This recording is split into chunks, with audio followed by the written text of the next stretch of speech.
Hey, you guys, this is Rafael from Shiloh Greetings from Tennessee, a state that will be like everybody else voting next Tuesday. And I thought, what better time to talk about the ballot? Because you always hear the word ballot, but today with all of the touch screens and other things, we hear about mail-in ballots.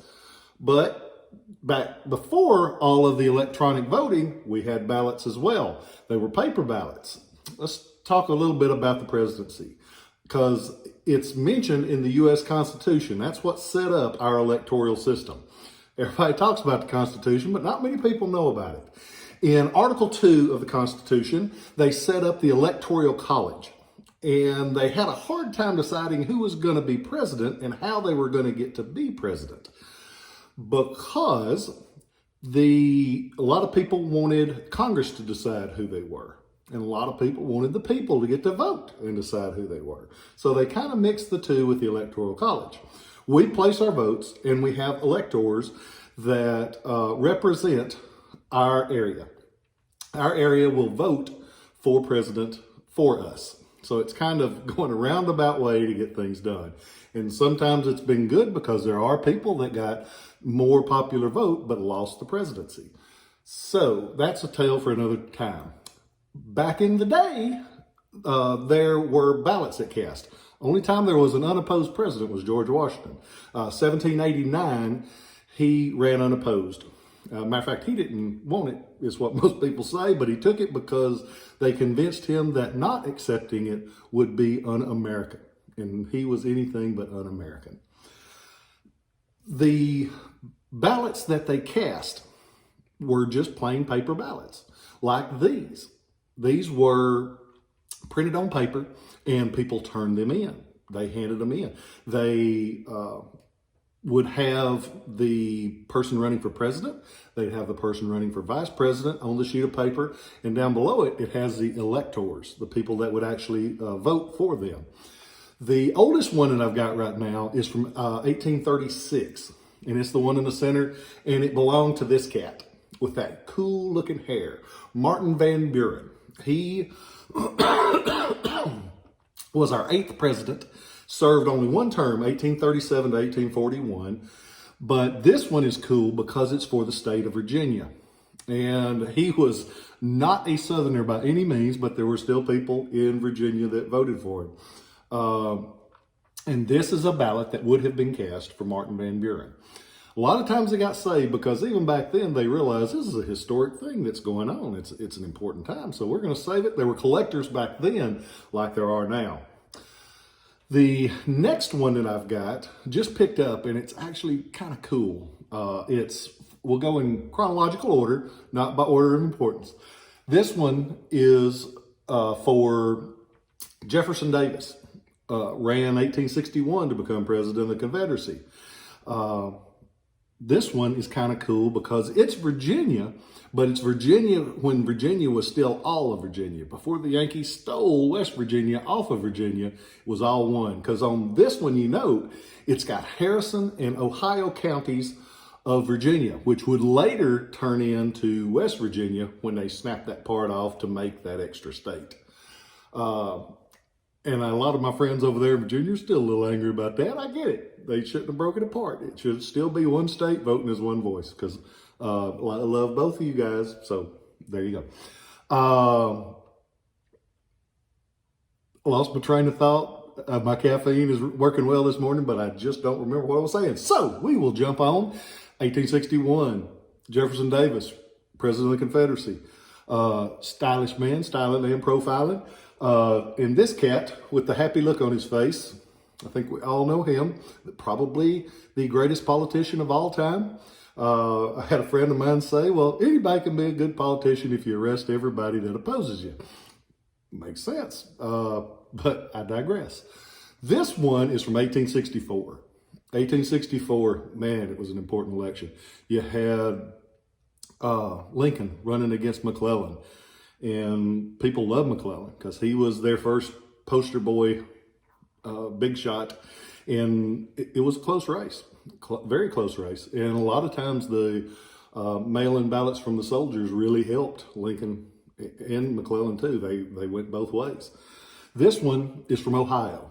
And this is one of the ones that you see more often than any of the others. There was a big pile of them that was found several years ago. And they look like this. They're beautiful. I've actually got one framed up in my house because they look great. I put them there with 2 CDV images, one of Andrew Johnson, one of Lincoln, and they just look great. It's a great piece of history from one of the most important elections in U.S. history. This one that we're going through right now is one of them too. People are gonna talk about this one for years, for good or bad. But important elections, and this one, they save those. And they'll have Lady Liberty, which I love. I think that's a great thing to put on a ballot. It has Lady Liberty, Lincoln and Johnson, and it has the county in Ohio. Most of the ones you see, for some reason, were Miami County of Ohio, but you also see a lot of different other counties. This one is from Cuyahoga. I hope I said that right. My buddies in Ohio say I have a small Southern accent, so we'll go with that. But it's beautiful. It's got the electors down below, and this is the one that you see most often, and you can pick them up for under a couple $100, which that's a lot of history for that. It's an actual ballot that cast in 1864 to make Lincoln president for a second term. So we've covered all these. They're a great thing to collect because there's a lot of variation. We mentioned having Lady Liberty on it. There's also a lot of other images. A lot of times some of them are very simple and small. Some of them are larger and ornate. I've had a couple from California and they liked big ballots with lots of crap put on them. They're beautiful. It's a great thing to collect. I hope that each one of you, if you haven't voted already, hope you go out and vote. And I've got friends that are Democrats and I've got friends that are Republicans. And it's important to place that vote. It's important to cast that ballot. Personally, there's no clearer choice that we've ever had in who to vote for this time. I'm not going to tell you who to vote for, but I do think that you should express, this is one thing that separates us from every other country in the world. We get the opportunity to go and to vote. It doesn't matter if you're white. It doesn't matter if you're black. It doesn't matter if you're male. It doesn't matter if you're female.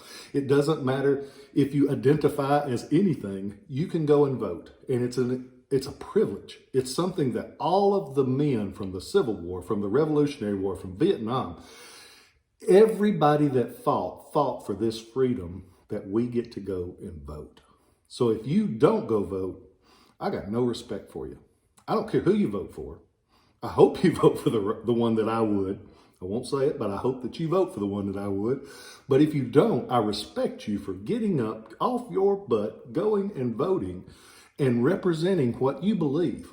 I might disagree with you, but it's a privilege. And it's what makes us better than other countries, is that we can vote. We have a peaceful transition of power. Other countries don't have that. And we are the best deal going. You hear me say it all the time. There's problems in this country, but we got the best deal going. No place in the world I'd rather be than be here, be American. But go and vote. If you, we got just a few days. If you can't pre-vote by going in and doing it, wait and vote on election day. Don't trust that mail system. They're good folks that work for the mail company, but they've got a lot of problems right now. In my opinion, I would never do that. So I hope you go vote. And remember, we're lucky. Every day is a bonus, and we live in the greatest country in the world. And I'm thankful to be here. I'm thankful for you guys. I hope that you have a wonderful day. Please go vote. It's important. And vote your conscience. And it gives me the woolies. I'm so thankful to be here. I'll catch y'all next time. Love you guys.